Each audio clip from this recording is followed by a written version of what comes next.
নমস্কার। এই মুহূর্তে আমাদের সঙ্গে রয়েছেন সুমনদা।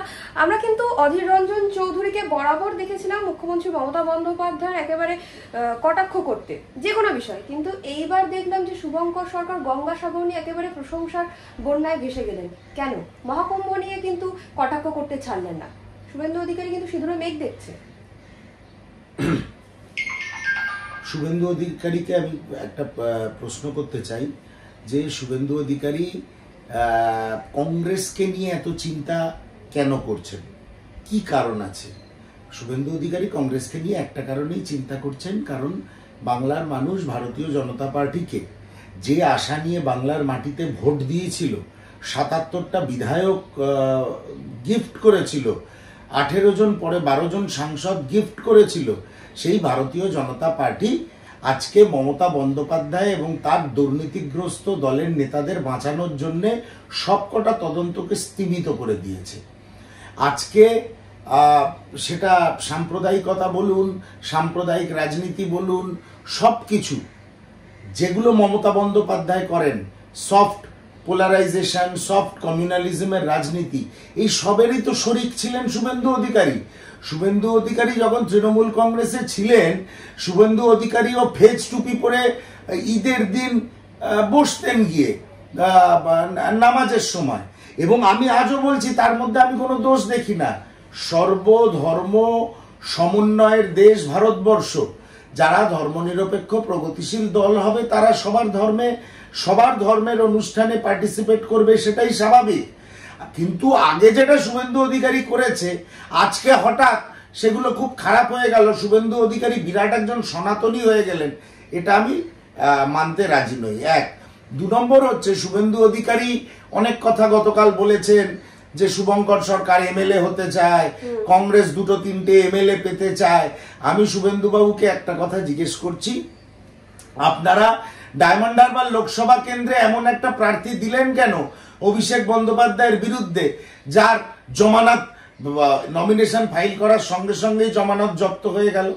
আপনাদের ভাইপোকে একটা ফ্রি প্যাসেজ দেওয়ার নির্দেশ বা প্রবণতা আপনাদের দলের মধ্যে কোথা থেকে এলো? কেন আগে আপনি হঠাৎই নব্য সনাতনী হওয়ার আগে ফেজ টুপি পরে ঘুরতেন? কেন ডায়মন্ড হারবারে দুর্বল প্রার্থী দিলেন? এই উত্তরগুলো তো দিতে হবে।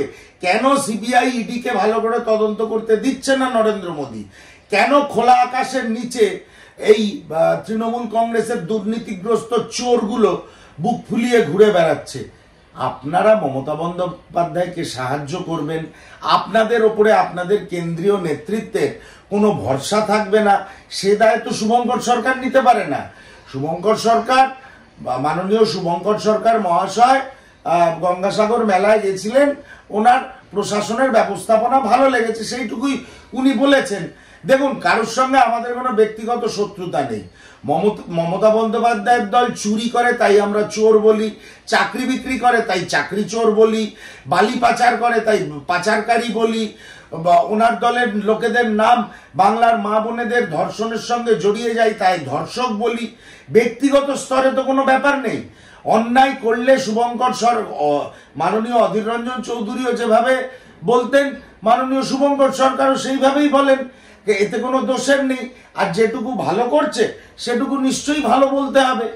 এটার সঙ্গে শুভেন্দু অধিকারী নিজেকে সম্পৃক্ত না করে বরং উনি ওনার দিল্লির নেতাদের বলুন যে এমন নির্দেশ দেওয়া হোক যাতে তদন্ত খুব কড়া হয় এবং তৃণমূলী চোর এবং ধর্ষকগুলো জেলে চলে যায়। কিন্তু সেখানে তো অধীর রঞ্জন চৌধুরী কটাক্ষ করছে, বলছে যে হাইকমান্ডের মতামত নিয়ে সিদ্ধান্ত সেটা জানা উচিত ছিল সভাপতি, মানে শুভঙ্কর সরকারকে কটাক্ষ করে বলছে দলের মধ্যে প্রাক্তন এবং বর্তমান সভাপতিরাই যদি নিজেদের মধ্যে এরকম করে সামনাসামনি মত চালাচালি করে তাহলে তো বিরোধীরা কথা বলারই সুযোগ পাবে। না, নিশ্চয়ই শুভঙ্কর সরকার মহাশয় কেন্দ্রীয় নেতৃত্বের কি নির্দেশ আছে, আগামী দিনে কার সঙ্গে জোট হবে, কার সঙ্গে কংগ্রেস লড়বে, কেন্দ্রীয় নেতৃত্বই তো ঠিক করে দেবে। মাননীয় অধীর রঞ্জন চৌধুরী তো সঠিক কথাই বলেছেন।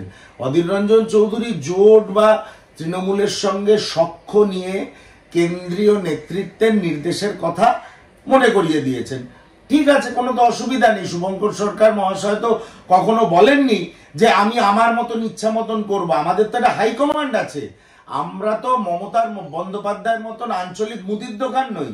আমরা একটা বড় রাজনৈতিক দল, সর্বভারতীয় রাজনৈতিক দল, এবং আমাদের আগামী দিনে কি পথে আমরা চলবো সেই দিক নির্দেশ মল্লিকার্জুন খার্গে, রাহুল গান্ধী জিরা করবেন, এটা তো খুব স্বাভাবিক ব্যাপার। সেই কথাই অধীরবাবু বলেছেন, আর সেই পথেই শুভঙ্কর সরকার মহাশয় চলেন।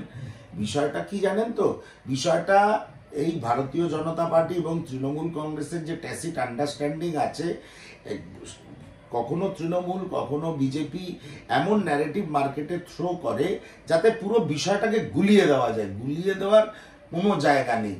দল হাইকমান্ড যা নির্দেশ দেবে সেটা অক্ষরে অক্ষরে মাননীয় প্রদেশ কংগ্রেস সভাপতি পালন করবেন। কোনো একটা জায়গায় গিয়ে কোনো একটা ব্যবস্থাপনা ভালো লাগা মানেই আমি তৃণমূলের সঙ্গে বা একসঙ্গে ভোটে লড়বো, আমার একটা এমএলএ হতে হবে, এইসব অসংলগ্ন কথা, অপরিণত কথা একটা বিরোধী দলনেতার মানায় না। আসলে সেই ম্যাচুরিটি শুভেন্দুবাবুর নেই।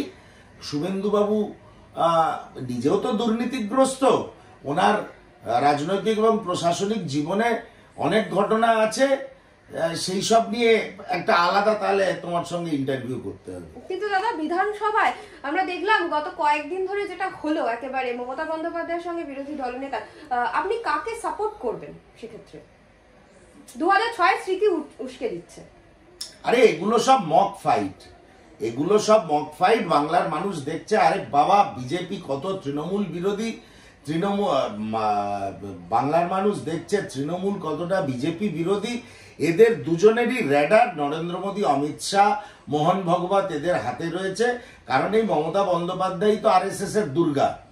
সেই জন্যে এইগুলো ভেবে কোনো লাভ নেই। এদের এই মক ফাইট বা এদের এই যে লড়াই, একে অন্যের বিরুদ্ধে ন্যারেটিভ, এইগুলো নিয়ে একদম আপনারা ভাববেন না, বাংলার মানুষও ভাববেন না, এবং বাংলার মানুষকে এই বিষয়ে আমাদের সচেতন করতে হবে। মমতা বন্দ্যোপাধ্যায় বলেছে যে 2026-এ একাই লড়বে, কারোর সঙ্গে জোট করবে না। আপনারা কি ভাবছেন? সেটা মমতা বন্দ্যোপাধ্যায়ের ইচ্ছা। উনি কার সঙ্গে জোট করবেন কি জোটে না যাবেন, উনি কোম্পানির মালিক। তৃণমূল কংগ্রেস প্রাইভেট লিমিটেডের মালিক মমতা বন্দ্যোপাধ্যায়, সেটা উনি সিদ্ধান্ত নেবেন। একাই লড়বে সেটা আমাদের হাইকমান্ড ঠিক করবেন, এবং মাননীয় প্রদেশ কংগ্রেস সভাপতি শুভঙ্কর সরকার সবার সঙ্গে নিশ্চয়ই আলোচনা করে সিদ্ধান্তে আসবেন। কিন্তু বিষয়টা হচ্ছে, আমি মমতা বন্দ্যোপাধ্যায়কে আপনাদের মাধ্যমে জানাতে চাই, ওদের দুর্নীতির কালি আমরা আমাদের সাদা পাঞ্জাবিতে লাগাতে রাজি নই।